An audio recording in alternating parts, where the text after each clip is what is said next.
It is with a heavy heart, though, that we once again talk about what is happening across the country as riots sweep the nation. You've had some peaceful protests.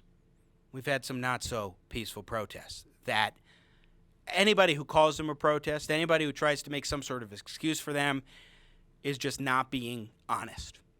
We're seeing destruction of property. For example, and let's show this clip, in Raleigh, North Carolina, not Minneapolis, Minnesota, as horrific as it is that has been the central location originally for these riots, but elsewhere in the country too, including Raleigh, North Carolina, chaos has ensued with mass destruction. See what's happening to some businesses there over the weekend.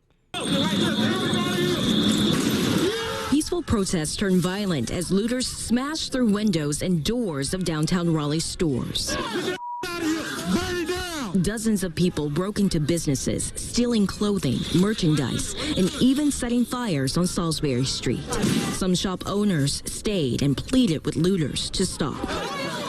Moments later, Raleigh police officers threw tear gas to break up large groups of people, destroying buildings. But other protesters maintained peace to get their point across, holding signs. So that's a little bit from the streets of Raleigh, North Carolina over the weekend. One of the businesses you saw busted apart there is owned by Rick French, who is one of the owners of French West Vaughan, a PR firm. Also is co-owner of the Daytona Tortugas baseball team and a member of the Rock and Roll Hall of Fame, a film producer, and so much more. But Rick French joins us now for a perspective that I thought we all needed to hear. Rick, my friend, welcome to the show. It is so good to have you today. Despite the circumstances, I'm grateful for you sharing your story about what has happened to your business, and I'm so sorry. Welcome to the show. Well, thank you, Jimmy. I appreciate it, buddy.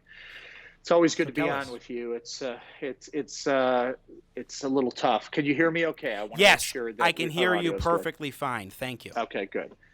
Go ahead, tell us what happened. Thank you for having me on. So you'll see behind me, I'm sitting in our lobby, the boarded up windows that you saw smashed in that video clip. I'm on the inside today. There's a little much noise outside with a lot of sawing and people boarding up their windows. You know, we had 2 nights of extraordinary violence and looting and rioting, and we suffered, as you can see in that clip, pretty serious damage Saturday night, and then again last night there was additional damage. So it's been a long 48 hours of I think the worst of humanity, but also the best of humanity. The number of volunteers that have come out to help board up windows and offer drinks and words of encouragement and delivering food to those of us in downtown Raleigh who were affected by this. It was hard to go through, but it's also nice to see the community rallying around itself to say that this kind of behavior is not okay. Well, Rick French, I was monitoring your social media, your Facebook page over the weekend on Saturday, just deeply distraught watching, and then it happened again on Sunday. And as I recall, Saturday, you didn't see any evidence of police showing up to try to deal with the chaos. In fact, you hired private security, as I recall, to help address the situation and try to bring some safety to your own establishment. But tell us a little bit about the police presence or lack thereof. Yeah, there was none.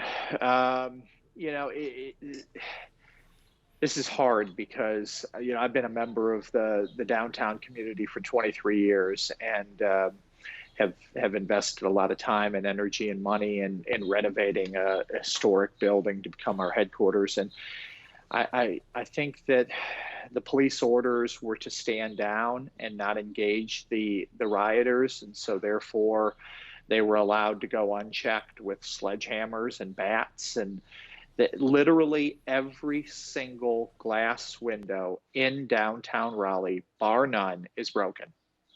They went through what they didn't do Saturday night, they went through last night and broke. They set fires in the streets. They tried to burn buildings down. The rioters went unchecked because police were instructed not to engage it and inflame the situation worse. So the business community was left to hang, and that's what happened. And you know, and the mayor is sorry, here another call. The mayor is a friend of mine. I love her and respect her, but she did not act quickly enough to put a curfew in place like some other cities did, and therefore protests were allowed to form. And as night fell, it just turned to unchecked violence. And I did. My nephew is a former Raleigh police officer and SWAT team member who's now in another city. So he came with his firearms, flak jackets, and so on, and we protected the building against looters coming in all night on Saturday night until we could get it boarded up on Sunday morning. And it was difficult. It was scary. We were not sure if we were going to make it through the night. The way that people were trying to come through the windows after breaking through them. We did. Fortunately, we were safe. I woke up Sunday morning after 2 hours of sleep and found pieces of glass that were from the shattered windows embedded in my forehead and my scalp and in a couple pieces in my arms. Oh, dear. Not Not even realizing through the adrenaline of the night that had happened. I knew it had been cut, but I didn't know, that I had it up in the forehead. So Sunday morning, I was cleaning that up before boarding the windows. So said it's been rough, but it's been rough in cities around the country. But as you said earlier, these are not protests. This is an excuse to riot. I support the Black Lives Matter. I support everything about that messaging, all lives matter. But what has happened in these communities after dark is not about protests, peaceful protests and having their voices heard. This is solely about an excuse to commit crime. And that's what we've seen here, and it's sad. Well, we've got some images that we're going through here. We could put up a few more from your Facebook page. Hope you don't mind. I wanted to show some of what was going on. This is Rick French, our guest, his establishment, French West Vaughan. Is it that, or was it another business? It was French West Vaughan. I your run pre-productions at a lot of companies that I own out of our headquarters here. We have a headquarters building that takes up most of a city block, and what you're seeing in those photos is old storefronts, but then behind that is just an entrance area, is multiple stories of buildings that houses our employees. So it's a little deceiving. It looks like a storefront kind of from the beginning. That's the look we wanted. Yeah. But it's there's a lot of about 18,000 square feet behind that of offices and so on that have been, we're one of the oldest standing buildings in Raleigh on the city's historically black street. And we have parts of our building that were renovated to honor that heritage and that history. And none of that really mattered on Saturday or Sunday night. So it's I don't know what message you get across in burning down your community, in damaging your community, and in doing economic harm to the people who are trying to provide for a better quality of life for all people in our city. Well put. And I feel for so many of our businesses that, my business, a lot of our employees have been working from home because of COVID, but so many of our businesses have been closed due to COVID, especially the restaurants and bars that were just reopening. And literally there is not a single, and I mean this sincerely, there is not a single restaurant or bar in downtown Raleigh that was not completely vandalized and looted of all of its inventory. There's not a single retail store in downtown Raleigh that was not broken out and all of its inventory gone. These businesses that have suffered such harm economically over the last few months will not be able to reopen anytime soon. And it's just so sad. It's a war zone, and I don't use that term lightly. But to see it and see what has transpired. And we haven't had this is one of America's biggest growth cities over the last 2 decades. We've not had instances of protests and violence in this way. We've not had situations like what happened in Minneapolis. And there have been questions about police tactics as it related to a shooting of a man several years ago. The police produced evidence to show that he had a knife and was wielding the knife toward him. So I don't, look, I think we can't undo hundreds of years of social injustice here. Mm-hmm. All of us support the fact that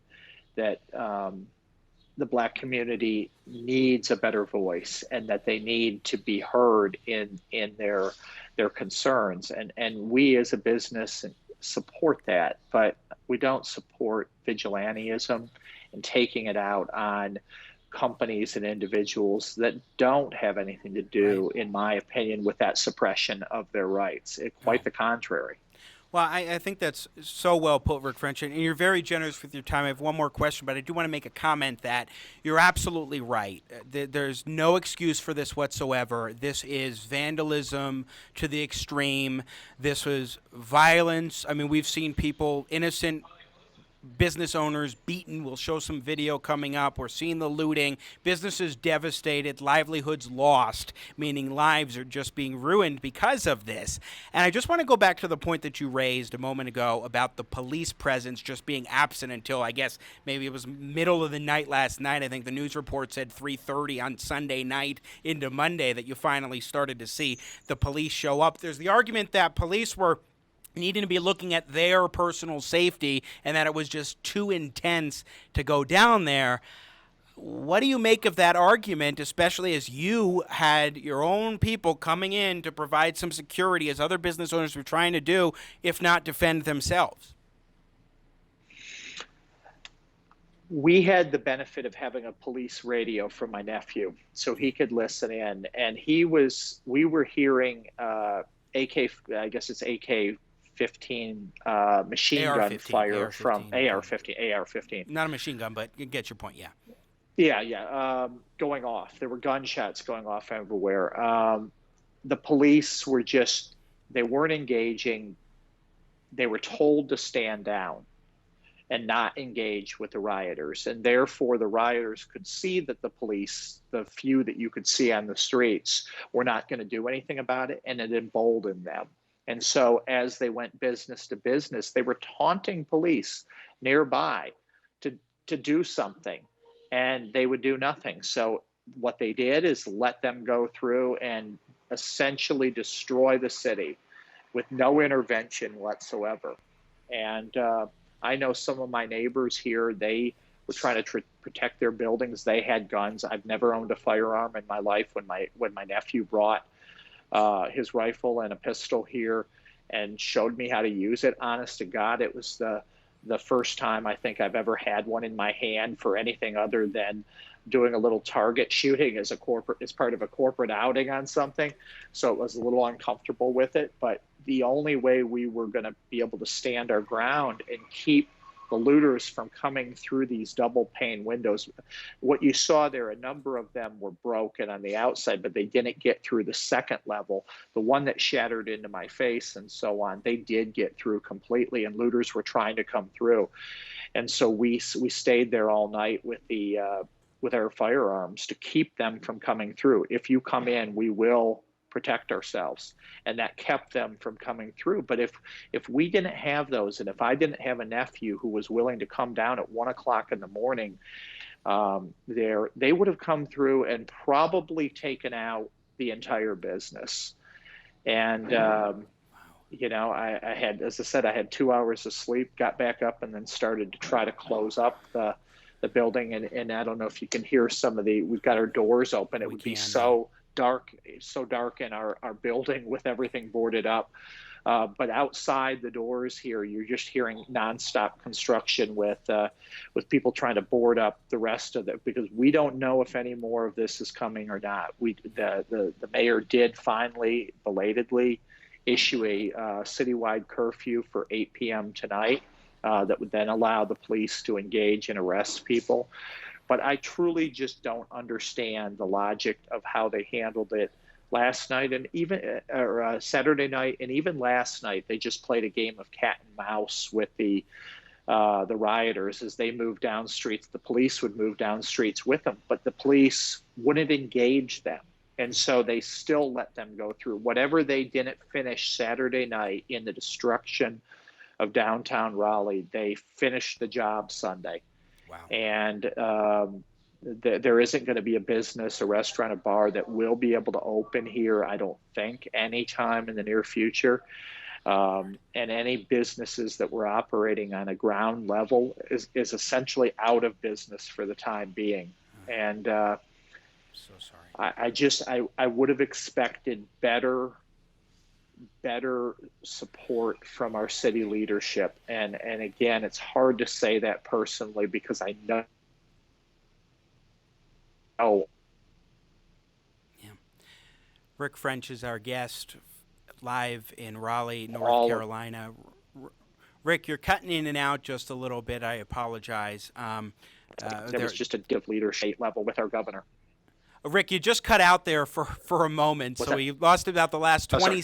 We lost about the last 20 seconds of what you said because you cut it in and out. So you could finish your thought one more time, please, real quickly. Oh yeah, no problem. Then we'll let you go. What I said is, sadly, there was just a derelict of leadership from our governor, from our mayor, and from our police chief in how to deal with this. And I get that these are unprecedented times, and this was a situation that the city, and I don't believe our state, has dealt with certainly any time in my lifetime. And so they were having to make on-the-fly decisions, but they left our business community to hang in this situation and didn't provide us any protection. And that's the thing that angers me in this, is that it wasn't just the lives of the police officers and the protesters that were at stake. What was being done to the city is affecting all of us. And when it affects businesses, it has the ability to affect our employees that we've tried to keep employed through COVID, through closures, and so on.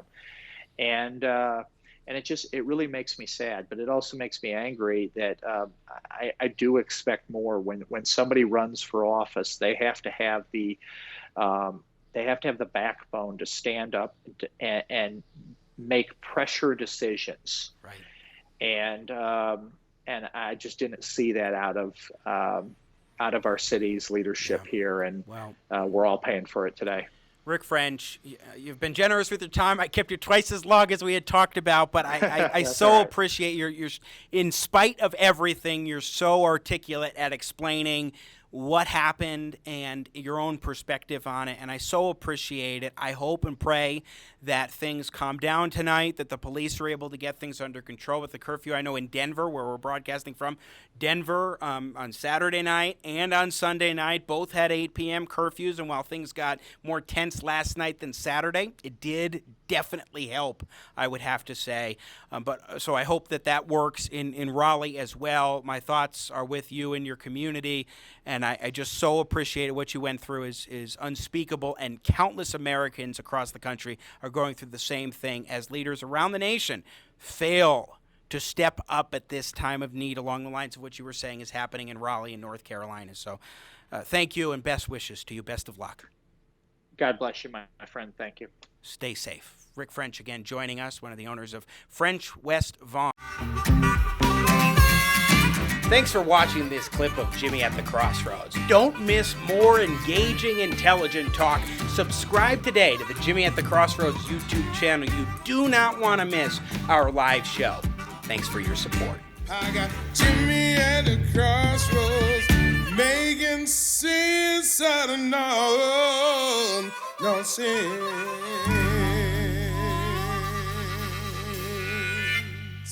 Yeah.